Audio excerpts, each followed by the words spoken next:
Assalamualaikum warahmatullahi wabarakatuh. Puji syukur kehadirat Tuhan Yang Maha Esa yang masih memberikan kami nikmat yang sehat sehingga kami dapat menyelesaikan narasi kami yang berjudul Bahaya Penyalahgunaan Narkoba dengan Tepat Waktu. Nama saya Adrian Yonanda Sulu. Hari ini kami mau ngobrol-ngobrol santuy nih. Sebelumnya kita perkenalan dulu ya. Siapa saja sih yang ikut ngobrol-ngobrol santuy? Jadi di sini ada Nashwa, Salwa, Riko, Andikania, dan saya. Jadi di sini siapapun boleh nanya-nanya ke satu sama lain. Jadi feel free to ask ya guys. Hai semuanya, aku Nashwa. Nah, hari ini kami bakal bahas-bahas tentang bahaya penyalahgunaan narkoba nih. Bener banget Nas, berhubung narkoba ini sangat berbahaya. Oke, sebelum itu kalian pada sehat semua. Gimana kabar kalian? Alhamdulillah sehat Yan. Sehat dan baik alhamdulillah. Aku mau nanya nih sama Riko, sebenarnya narkoba itu apa sih? Nah, jadi narkoba itu singkatan dari narkotika, psikotropika, dan obat terlarang. Pengertian narkoba sendiri itu adalah zat atau obat baik yang bersifat alamiah, sintetis maupun semi-sintetis yang menimbulkan efek penurunan kesadaran, halusinasi, serta daya rangsang. Sementara menurut UU Narkotika Pasal 1 Ayat 1 bahwa narkotika merupakan zat buatan ataupun yang berasal dari tanaman yang memberi efek halusinasi, menurunnya kesadaran, serta menyebabkan kecanduan. Oh gitu ya, jadi pastinya narkoba ini bahaya banget ya untuk kesehatan jiwa kita. Aku juga mau nanya nih sama Kania, menurutmu gimana dengan dampak dari penggunaan narkoba? Dan apakah juga berdampak bagi bangsa Indonesia? Jadi pertama-tama penyalahgunaan narkoba atau nafza merupakan stop pola perilaku seorang menggunakan obat-obatan jenis narkotika, psikotropika, dan zat aditif yang tidak sesuai dalam penggunaan atau fungsinya. Dan pastinya penyalahgunaan narkoba ini menimbulkan dampak yang sangat buruk bagi penggunanya karena dapat mengganggu fisik pengguna dengan berbagai penyakit yang berbahaya seperti kerusakan syaraf, gangguan pernafasan, kemampuan berpikir terganggu, menurunkan kekebalan tubuh, dan gangguan pada jantung. Selain berdampak pada kesehatan, narkoba ini juga pastinya sangat berdampak bagi bangsa Indonesia karena dapat menimbulkan perubahan sikap moral yang tidak sesuai dengan norma maupun Pancasila yang terdapat di negeri kita, sehingga dapat menimbulkan hal-hal yang tidak diinginkan seperti disintegrasi atau perpecahan bangsa Indonesia. Wah, jadi selain berbahaya bagi kesehatan, narkoba ini juga bisa merubah sikap seseorang ya. Menurutku masyarakat perlu lebih sadar kalau narkoba itu bahaya dalam berbagai aspek, baik kesehatan, cara bersikap, dan lain-lain. Benar nih kata Salwa, masyarakat pastinya harus tahu contoh-contoh narkoba sama ciri-ciri penggunaannya. Kalau menurut kamu gimana Nashwa? Narkoba sendiri terbagi menjadi 3 golongan. Golongan pertama adalah ganja, opium, dan tanaman koka. Lalu golongan kedua yaitu morfin, alfrodina, dan lain-lain. Dan golongan terakhir adalah etilmorfina, polkadina, propiram, dan kodeina. Golongan narkoba memang terbagi menjadi 3. Tetapi selain terbagi menjadi beberapa golongan, narkoba ini juga terbagi menjadi beberapa jenis nih. Ada jenis sintetis, jenis semi-sintetis, dan juga jenis alami. Aku jelasin satu-satu ya. Yang pertama itu jenis sintetis yang terdiri dari amfetamin, metadon, dexamfetamin, dan lain-lain. Yang kedua yang termasuk ke dalam jenis semi-sintetis adalah morfin, heroin, dan sejenisnya. Dan yang terakhir yaitu jenis alami, contohnya seperti ganja. Dan untuk ciri-ciri pengguna narkoba sendiri, biasanya kita bisa melihat tuh dari sifatnya ataupun hal aneh yang ada di tubuhnya. Contohnya kayak orang-orang yang suka menyendiri, habis itu orang yang suka mengantuk. Lalu biasanya pengguna narkoba ini juga kerap terdapat bekas luka sayatan di tubuhnya. Nah, ada yang buat aku penasaran nih. Tadi kita sudah bahas-bahas apa itu narkoba, contohnya, dan lain-lain. Sekarang aku mau tanya Adrian, bagaimana dengan penyebab penyalahgunaan narkoba sendiri? Penyalahgunaan narkoba biasanya terjadi karena rasa ingin tahu yang tinggi pada diri seseorang.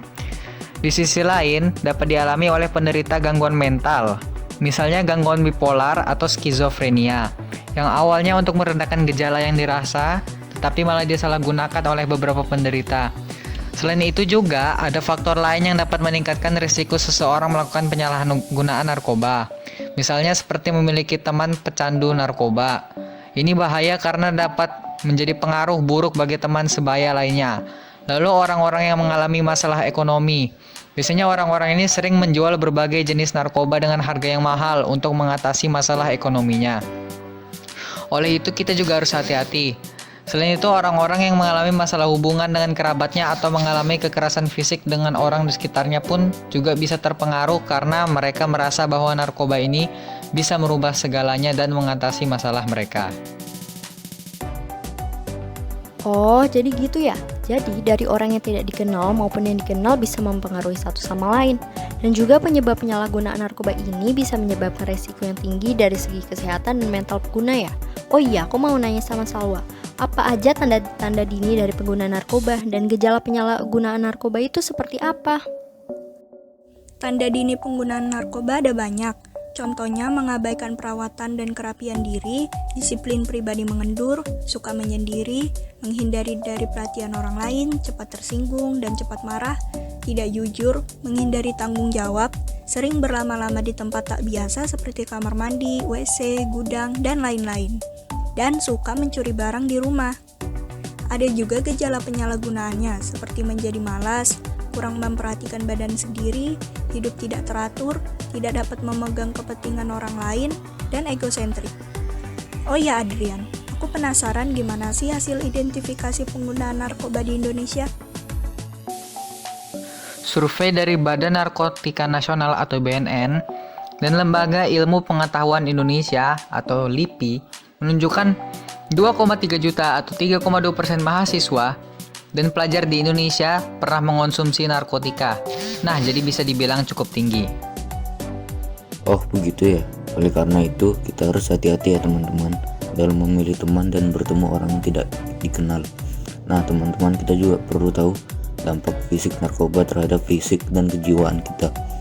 Dampak narkoba sendiri terhadap fisik adalah gangguan pada sistem saraf, jantung dan pembuluh darah, kulit dan paru-paru, sering sakit kepala, mual-mual dan muntah, suhu tubuh meningkat, pengecilan hati dan insomnia. Dan juga dampak narkoba terhadap kejiwaan manusia adalah suasana hati menjadi kacau dan membuat penggunanya merasa kecanduan. Di lain sisi, terus-menerus menggunakan narkoba juga akan memberikan banyak dampak lain seperti kurangnya kontrol diri, gangguan fungsi kognitif, kehilangan ingatan, hingga menimbulkan gangguan depresi. Dan terlintas di pikiranku, kadang namanya manusia sangat susah untuk tidak terpengaruh oleh satu sama lain. Naswa, gimana cara kita bisa menghindari narkoba dan apa sanksi bagi pengguna narkoba itu sendiri? Oke, jadi cara kita bisa menghindari diri kita dari narkoba itu bisa dengan cara kita mempererat keimanan dan ketakwaan kepada Tuhan Yang Maha Esa, serta biasakan hidup dengan pola sehat. Selain itu, sebagai pelajar, tanggung jawab kita adalah untuk belajar. Jadi, kita harus fokus dalam belajar bersungguh-sungguh dan kita sebagai pelajar juga harus bisa menyibukkan diri dengan kegiatan yang bermanfaat. Dan jika suatu kala kita ditawarkan narkoba, kita juga jangan sungkan untuk menolak. Karena dengan menolak, kamu sudah menyelamatkan dirimu sendiri dari narkoba yang berdampak pada fisik dan kejiwaanmu, serta kamu juga tidak akan terkena sanksi penyalahgunaan narkoba. Penyalahgunaan narkoba sendiri akan terkena sanksi hukum, sanksi sosial, dan sanksi moral. Di Indonesia, penyalahgunaan narkoba akan mendapat sanksi hukum yang berdasarkan Undang-Undang Nomor 35 Tahun 2009. Oleh itu, inilah mengapa kita perlu menjaga diri kita sendiri, karena kemauan itu selalu datang dari diri sendiri. Dan kita harus bisa memfilter diri kita dengan mengetahui mana perilaku yang baik dan mana yang buruk. Betul sekali, aku setuju denganmu. Alhamdulillah, berakhir sudah ngobrol-ngobrol santuy kami. Saya mengucapkan terima kasih untuk teman-teman saya, Salwa, Naswa, Kania, dan Riko yang sudah berpartisipasi ngobrol-ngobrol santuy ini. Dan saya juga berterima kasih untuk semua yang telah menonton kami. Mohon maaf jika ada kesalahan kata ataupun poin-poin yang kurang jelas. Salam dari kami semua, semoga selalu dalam keadaan sehat ya. Wassalamualaikum warahmatullahi wabarakatuh.